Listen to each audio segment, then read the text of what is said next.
ask you a very personal question, and I expect you to be honest, to be truly honest. How many of you really like reality shows? Nobody. Good, because reality shows are not reality. They're all staged. Last Sunday, I was having a conversation with the nice little class that meets here in this corner, and something came up, and I thought, I hadn't thought about that in a long time, and I wonder how long that show's actually been around, and it blew my mind. You may have heard of this show, and some of you it's a guilty pleasure for some of you, I know. It's The Bachelorette. Anybody? Go ahead, be honest. Okay, and there you go. Okay, I think that show's been around for 20 years. I'm like, how does a show like that stay on for 20? There's some gullible people, no offense. If you don't know what The Bachelorette is, it revolves around a single young woman, a bachelorette, who 9 times out of 10 got rejected from the season of The Bachelor. Think about that for just a moment. And she has this pool of romantic interests, these guys, which could hopefully include a potential husband. They don't win any money. They're supposedly going to find their true love, which is interesting because out of 20 years of The Bachelorette trying to find true love, only 4 couples ever got married. Your odds are not good, okay, honey? But it just shows that, in a reality show, they're not there for their fun. They're not there for their health. They're driven for something. Chances are, The Bachelorette's not driven for to find a good husband, right? Because she was going to do that, she'd go to church. Think about it. Anyway, she's not driven. Actually, it's just that few minutes of fame, right? She's gone from being kicked off The Bachelor because she wasn't good enough to now being in charge of The Bachelorette, and 9 times out of 10, they're not going to find anybody anyway. It could be fame, it could be money, it could be, wanting to be a celebrity, the recognition, but something drives them to make complete and utter fools of themselves. Amen? Okay. Actually, I'm going to be real honest with the class started with, how that conversation with that class started. They were talking about the reality show Naked and Not Afraid, or Naked and Afraid. They weren't going into detail. They just thought it was a crazy show. Now, I'm in so much trouble with this whole bunch of little ladies, I know. But everybody's driven by something, aren't we? Fame, fortune, sex, drugs, whatever. All of us are driven by something. And when we're really driven, we actually will go to great lengths. Sometimes we'll make fools of ourselves. For example, I have yet to figure out what drives a person to be on Jerry Springer. What pain inside of you drives you to that level? What's funny is we live in a culture that has a great passion, but it has a great passion for unimportant things. People do hunger and thirst in our society, but you know what people in our society and in our culture hunger and thirst for? Junk food. Junk food. Think about this, guys. People will drive miles and miles and miles. They will pay about $30 to park, pay ungodly amounts of money for 4 tickets, pay $5 for a 50-cent hamburger, surround themselves with tens of thousands of people where up at any time 30% are drunk, just for the privilege of watching 22 men beat the snot out of each other for 3 hours. And then, for the remainder of the week, argue like they were on the field themselves. It's not that we don't know how to be passionate about something. It's not that we don't know how to have a drive and a hunger, because we do for all sorts of things. But let's be honest, whether it's a reality show or sports or anything else in life, it's just stuff. That's all that it is. Why don't people have a consistent diet of cotton candy? Because diabetes. Okay, you got me. I mean, let's be honest. It's fun. It's messy, you know, but it's not filling, is it? It might satisfy for a moment, you know. Even Snickers will only satisfy for your short period of time. It's just stuff. And it's gone like cotton candy. Once you have this drive for it, once it hits your tongue, it's gone. Welcome to Matthew chapter 5, verse 6. Turning your Bibles to Matthew 5, verse 6. Jesus continues teaching. And he says, "Blessed are those who hunger and thirst for righteousness, for they shall be filled." Even just saying that makes me think of a little child.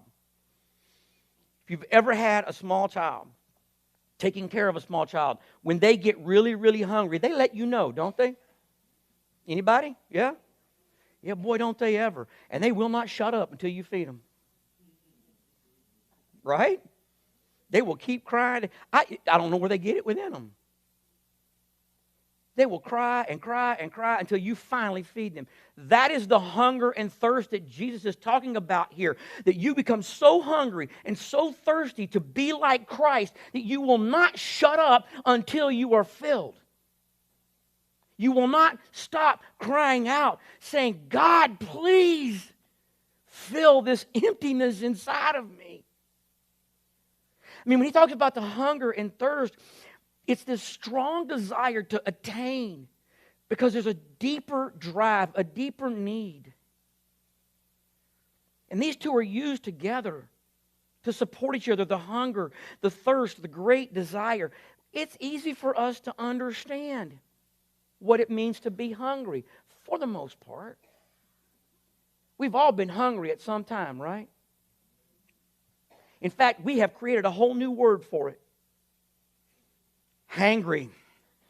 Ask my wife, she will tell you. You will not like him when he gets there. We've all been thirsty to the point of being parched. But do we really know what hunger means?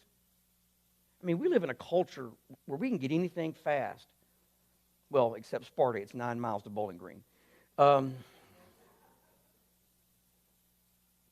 Honestly, very few really know that kind of hunger that Jesus is talking about. Very few of us know the kind of thirst that he's talking about. See, we call thirsty, and what in reality is we just want to wet our whistle, not be saturated. He says that, and it needs to be for righteousness. How many of us, and don't raise your hand, how many of us have chased after something for so long and we got it because we wanted it so bad, only to find out it didn't mean anything? He says this righteousness to be reconciled with God, your Creator, through Jesus Christ, to know and to live and be able to do so with strength, what is right in the sight of God. And the promise is that you will be satisfied. That means a contentment that's just overflowing. How many of us can truly say, you know what, my life is so filled with contentment, it just flows out of me. Splashes on everybody else. I mean, to get the idea of this being satisfied, just think about Thanksgiving dinner. Right? You have to try one of everything on the table, right? Except the oyster dressing. I don't do that. Sorry. But what does everybody do when they get up from the table? The first second they get up from the table, what does everybody do? Take a nap. Undo your belt. Take a nap, right? Because you are full, stuffed, full, whatever, pick an adjective. That's the kind of satisfied he's talking about. I want to unpack that some more. Unlike there's a misunderstanding for the word meek in verse 5, we do know what it is to have some kind of deep desire. The hunger that Jesus is talking about is not waiting for a mid-morning snack. The thirst that he's talking about is not being satisfied with a cup of coffee or an iced tea. What he's talking about is someone who's starving. Someone who is so thirsty that they're going to die if they're not given something to drink. We know how it is to hunger and thirst and desire for stuff. The problem is, too many of us do not hunger and thirst for holiness, to be like Christ. We say we do. It's one thing to say you do. It is a totally different other thing to actually crave it. I mean, listen to how the psalmist wrote it in 42. As the deer pants for the water brooks, so my soul pants for you, O God. My soul thirsts for God, for the living God. The psalmist in Psalm 63 wrote, O God, you are my God. I shall seek you earnestly. My soul thirsts for you. My flesh yearns for you in a dry and weary land where there is no water.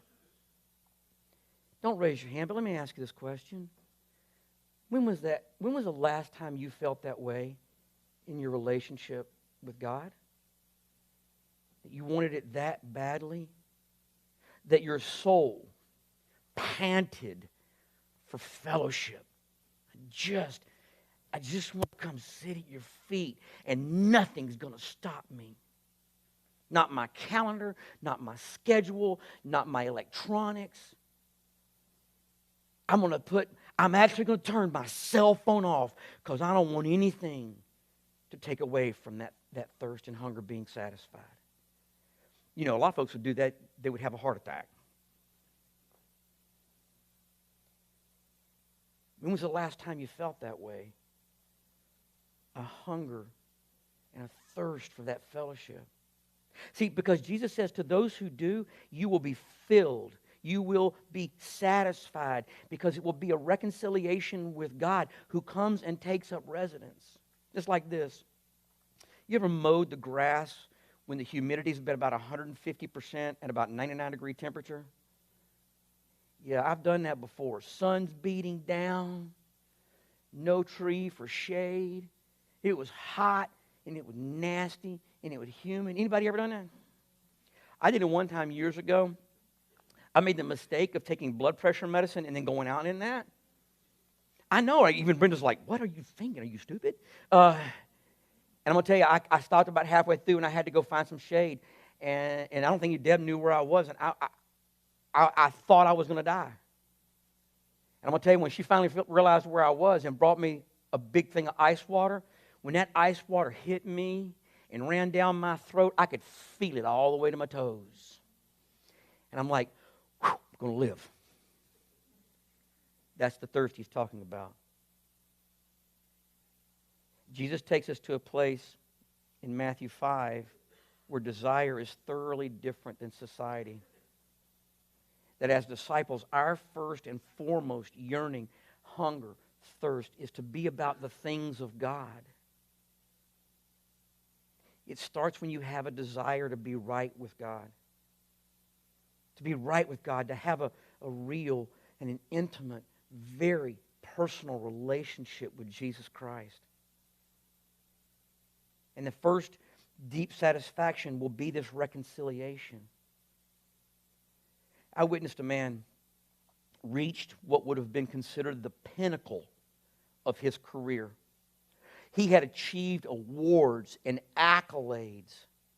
And it would seem to everybody looking on the outside, he was going to be so satisfied. He had reached the top of the ladder. All kinds of accolades. You would think, man, that guy would be like super, super happy, wouldn't he? That guy would be super happy and content that he's finally arrived. But he confessed to me later that when he received what he thought he had longed for, when it was all over, he said he had this nagging feeling inside. Is that it? Is that all there is? You mean to tell me I have been fighting and struggling and yearning and desiring for this, and I get there and nothing? He said, all my accolades just gather dust. He says, is that all there is? You can imagine the conversation he and I had. The hunger and thirst for stuff to try and fill this gaping hole in our soul will always come up empty. Whether it's money or fame or sex or power or recognition, all of that comes to an end. It's only temporary. It gives you, pardon me for saying this way, I mean no offense to anybody, that kind of stuff is like the Chinese buffet of spirituality. Y'all know what I'm talking about, right? You go to Chinese buffet, you eat as much as you possibly can. Your spouse has to wheel you to the car in a wheelchair or a wheelbarrow. You get in the car. By the time you get home, what's the first thing that comes out of your mouth? I'm hungry. Don't know why that is, but too many people are living their spiritual lives just like that. They come on a Sunday alone, they get their fill, and the rest of the week they run around hungry. And he says, you know what, that satisfaction I'm talking about, you guys, the being satisfied is for the here and now, not just eternity. It's a life set apart among all the noise and all the confusion. You don't have to find love by going on The Bachelorette. This is a hunger and thirst that moves us to pursue a life worth living. An internal craving to live like Jesus. And it's progressive. This is what's so beautiful about this. The filling and satisfaction of becoming more like Christ and having more of a deeper fellowship, the more you get, the more you want. Not because you're not satisfied, but because you are satisfied. I want more. So that what happens when we partake of the fruit of the Spirit, it's not just our second nature, it's our very nature. You say, well, I don't know how to do that, Pastor. Well, you do. We all do. With celebrities. I mean, think about it. People will, like a sports figure, right? Celebrity sports figure. Don't raise your hand. How many of you have a shirt at home or a hat at home about some other player who you don't even know? We will learn every statistic about that player. We will know what kind of toilet paper they use. We will try to get their autograph. We will call them role models because we want to be like them. It's not like we don't know how to do it. We already do it. We just do it for the wrong thing. And I'm not saying having a favorite sports hero is wrong. Not at all. I'm not saying having a favorite actor is wrong. Not at all. But when we put more effort into knowing about that individual than we do of the Jesus who saved us, we've got our priorities mixed up. By the way, how many sports figure heroes have you had that have messed up and left you wanting and feeling empty? Matthew 6:33, later Jesus would continue the principle. He said, seek first His kingdom and His righteousness, and all these things will be added unto you. What things? All things. What are all things? The things in life that matter. Love, friendship, contentment, satisfaction, joy, kindness, gentleness. See, the Bible says those who hunger and those who thirst will be blessed with an endless supply.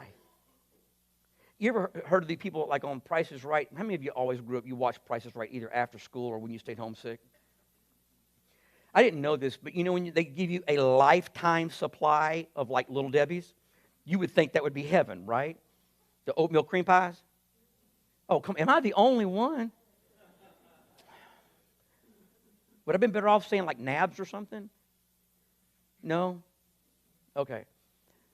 That's not a lifetime supply. They send you like a box a year for a set amount of time because they assume that's all you can eat anyway. But what we don't understand is those who hunger and thirst for righteousness are given a lifetime lifetime supply. It's like this. When I say we don't understand what it means to truly be hungry and thirsty, it's like this. It's a story about Socrates. You may have heard this story. Young man goes to Socrates. Socrates says, "Why are you here?" He said, "I have come for knowledge." Socrates says, "Okay." So he said, "Walk with me."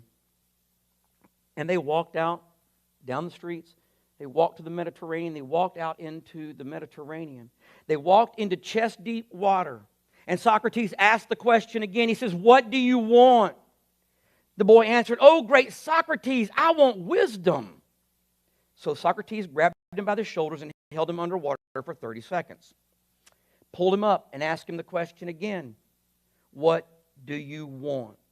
He said, "I want knowledge." So Socrates grabbed him by the back of the neck, shoved him underwater, held him for 40 seconds.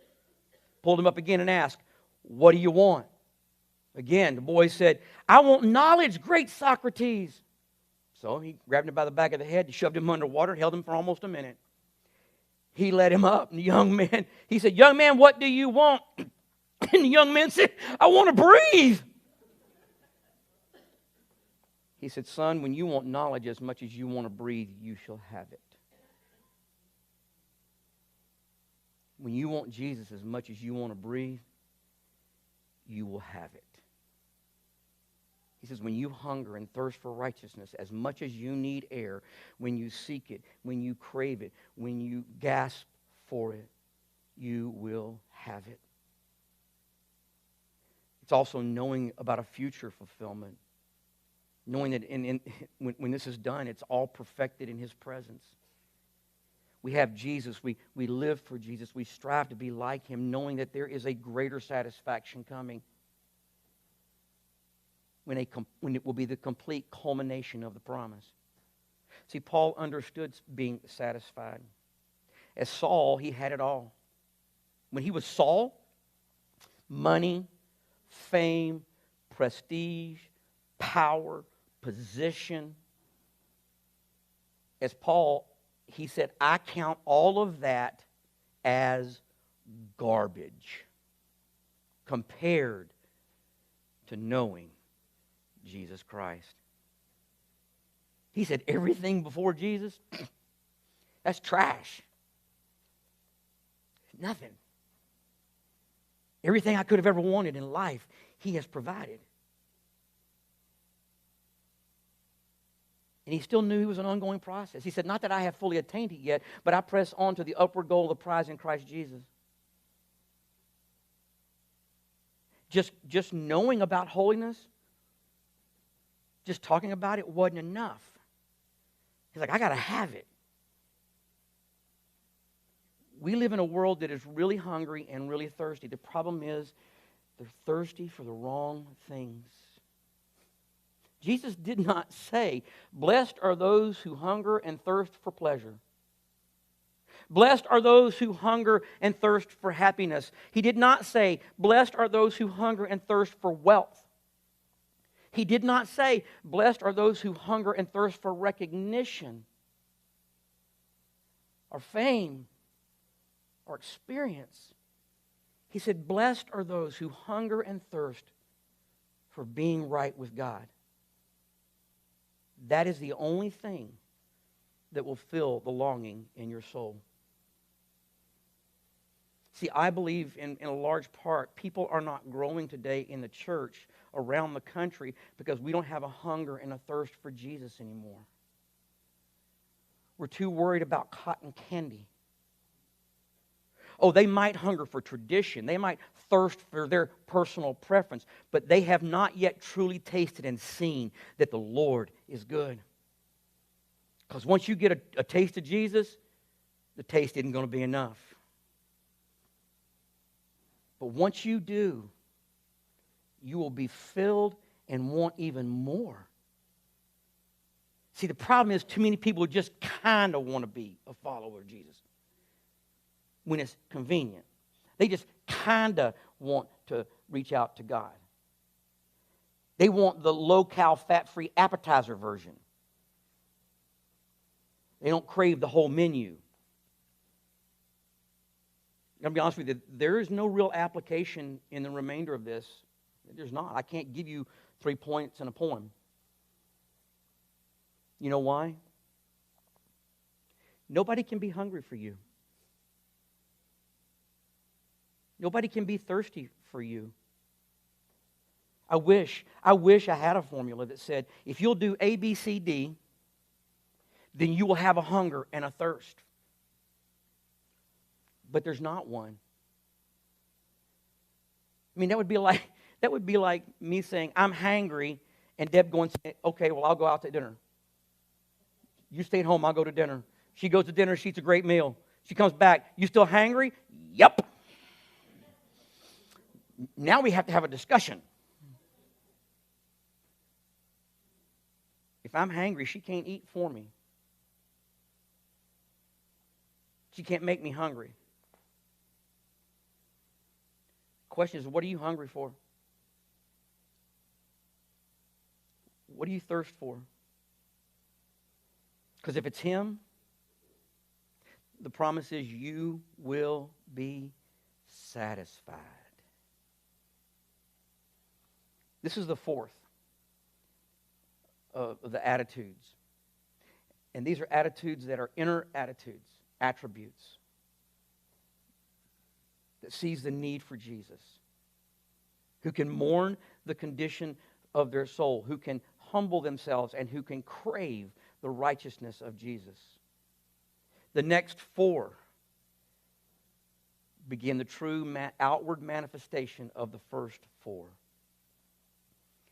where it now becomes a life set apart and different. And all of that brings a deeper meaning and a deeper purpose and a deeper satisfaction in your walk as a disciple. So I ask you again,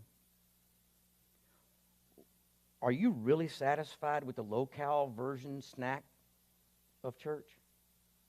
The low-cal snack version, appetizer version of a relationship with Jesus? Because honestly, if you are, you know that that's not filling. That's not satisfying. Because by Wednesday, how many of you's battery is already run down? What are you thirsty for? Because the person that is truly hungry, the person that is truly thirsty, will not be denied. They will do whatever they have to do. In a moment when we sing, this altar is open. And I've shared with some of you that I dream of a day where I have to come back up here because there's so many people down here praying. But for all sorts of things. But today our prayer guide said, pray for strength. How many of you could use a little strength right now? How many of you are a little tired right now? How many of you are a little thirsty in your spirit? Hungry in your soul? We can't be hungry for you. We can't be thirsty for you. But I can give you the promise that Jesus gave. You will be satisfied when you are. So maybe this morning and when we sing, we're going to do it softly and tenderly again. Is that right? Earnestly. When we were singing it earlier, that song, Earnestly. I thought, you know what that means? You know what earnestly means? It's a hunger and thirst to have it. Maybe this morning you want to come down front. You want to pray right here. It could be about anything. It could be something as simple as saying, God, I'm tired of the junk food. I'm tired of the snack food. I want to be filled. Maybe you want to join Salem. We'd love to have that conversation with you. But maybe your whole life has been craving and hungering and searching and thirsting for all kinds of stuff, and you have tried everything. You have tried everything, and you got it, only to realize is that all there is? That's it? Huh. Didn't satisfy me as much as I thought it would. Will you hear from Jesus today? He will fill that heart, that spirit, and that soul with the thing your life is craving that you may not even know about. And that is to be connected with God, your Creator, through Jesus Christ. During this time, maybe you want to come down and say, no more junk food. I want the real thing. I want the whole menu. I want Jesus. When we sing in a moment, come, whatever God has laid on your heart. I'm going to ask if you would to stand with me. If you're able, I'm going to pray. And I know a lot of you know this song. You grew up in church. You've heard it over and over. But today, listen. Listen to the words. He's calling you home.